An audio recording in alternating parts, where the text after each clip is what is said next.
I'm Professor Art at Houston Brazilian Jiu-Jitsu Club. We had an event recently with Metamoris 3.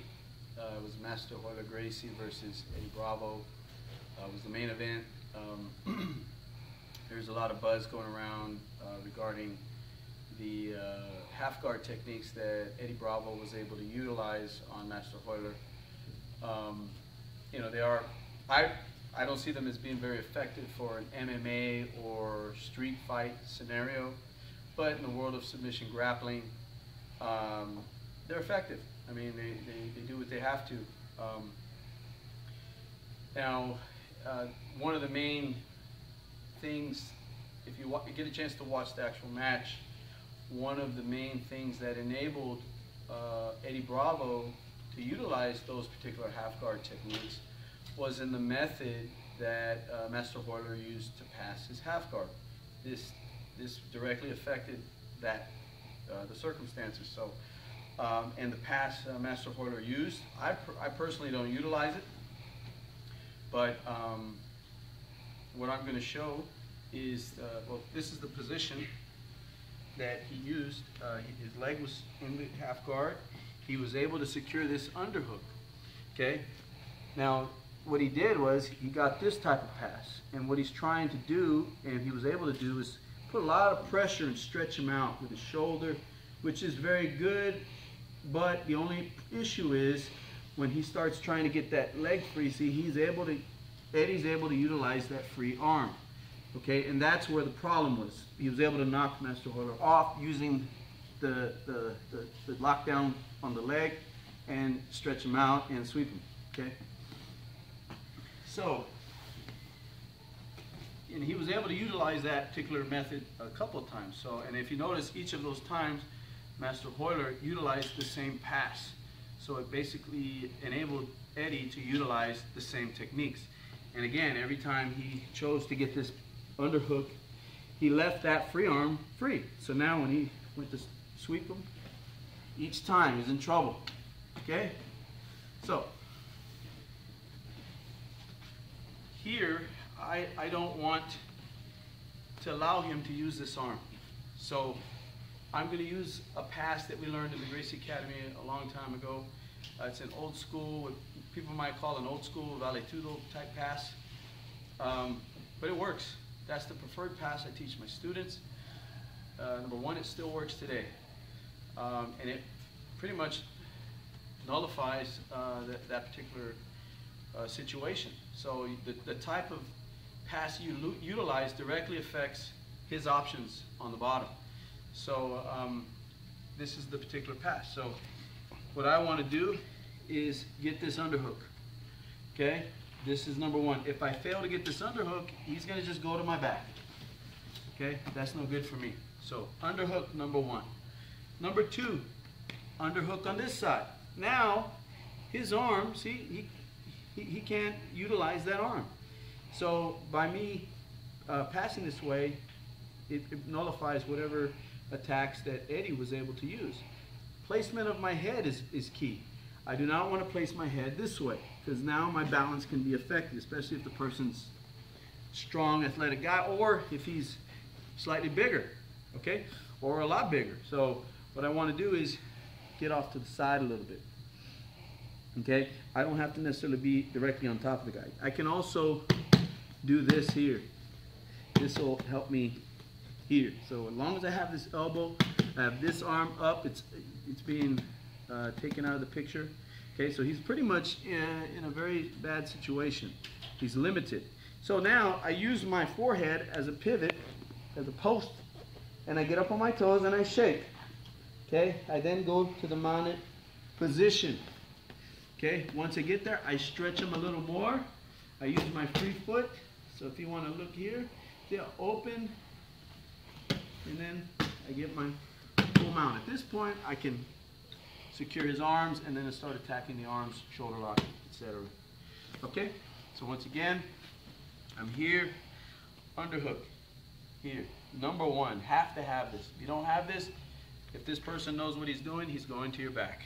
Here, okay? My elbows are fanned out. very heavy on this arm. This hand can be up. You can do this. Okay, the idea is fan these out. Okay, use my forehead as a post. Get up on my toes. Shake down. Once his legs get below my knee, I can turn my knee. Heavy. Stretch them out a little more. Use this. Get them out. Okay? Okay, that's number one. Another option is on this arm. Sometimes I get an opponent, I'm able to establish this underhook, but this arm, the guy's getting under me and it's kind of hard. So instead of fighting here, I'll try, but if I can't get it, I'll just cup. Okay? And again, high here, get here, and I try to bring my knee even with more or less his shoulder here. And I touch elbow here. So now I can, if you can see this leg, it comes inside his knee here. Flexibility may play a factor. But see, I just do that. From here, I can slide, and I can go to this. Here, and get this position. All right? That's an option. So, here, like this, or here, forehead, here, shake, get the leg to slide down my leg, below the knee, get the mount. My leg's still stuck, use this. Watch out, do not do this, you're gonna get off balance. Just my foot. See, just my foot open, get the mount. Okay, just like that. Another option, here, like this, okay? Slide this knee and keeping it away from my opponent. I want all my weight on this arm, okay? I don't want to get like this and be too loose and then the guy hooks inside. Again, we don't want that. Okay, I control this arm, fan it. Here, okay? Use my foot. Here, here, slide through. Just like this, okay?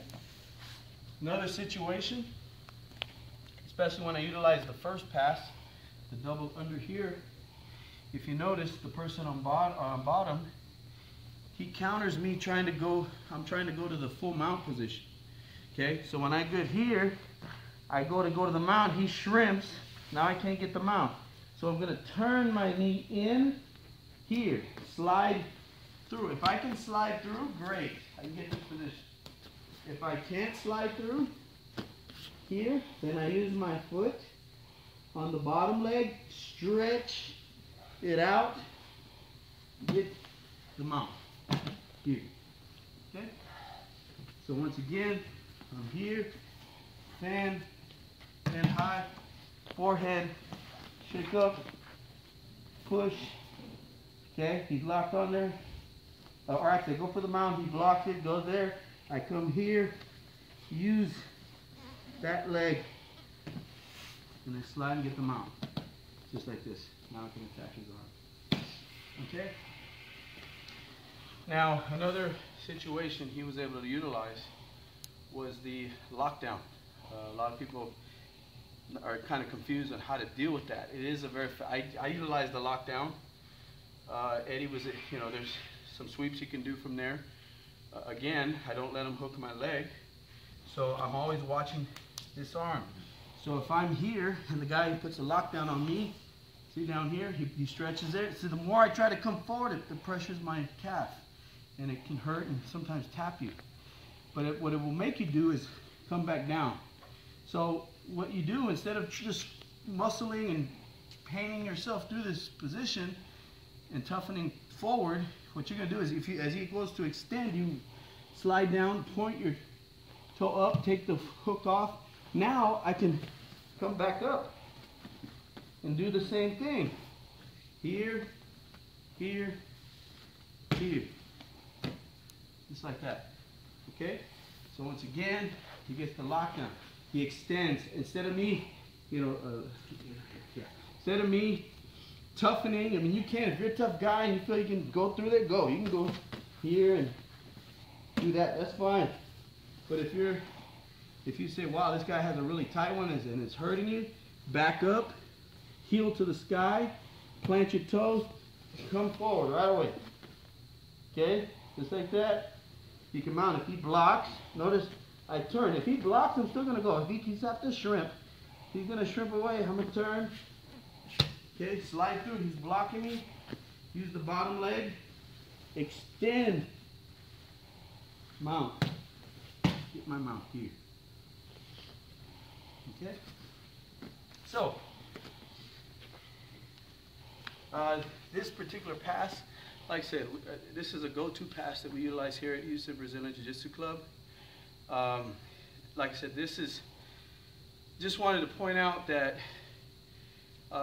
the type of pass you choose to pass the person's guard, or half guard for that matter, is going to directly affect the types of situations you're going to end up in. So like I said, Grandmaster or Master Royler utilize that pass. He can do that. It's up to you. I prefer not to use that pass for the reason that the person, usually if they're knowledgeable of half guard or deep half guard techniques, they can use that free arm. And I just don't like being up in the air on top of somebody like that. So what I do is I try to avoid, okay, rather than deal while I'm in it. Sometimes if you let people get too deep into their game, it's a done deal. So rather than let that happen, we deal with it in the beginning, and we choose our passes carefully, and then you want to find out what are the possibilities, and you try to find out every possibility, and hopefully you have an answer for it. Now, hopefully this helps you guys. Like I said, Grandmaster Gracie's Jiu-Jitsu still works today, although a lot of people think it's old school. Believe me, you know, this stuff still works. I teach it to this day. And hopefully this helps you guys in your game. I want to thank Azim Chohan. He's my brown belt under me. Thanks for allowing me to use him as a practice dummy. So take care, guys. Bye.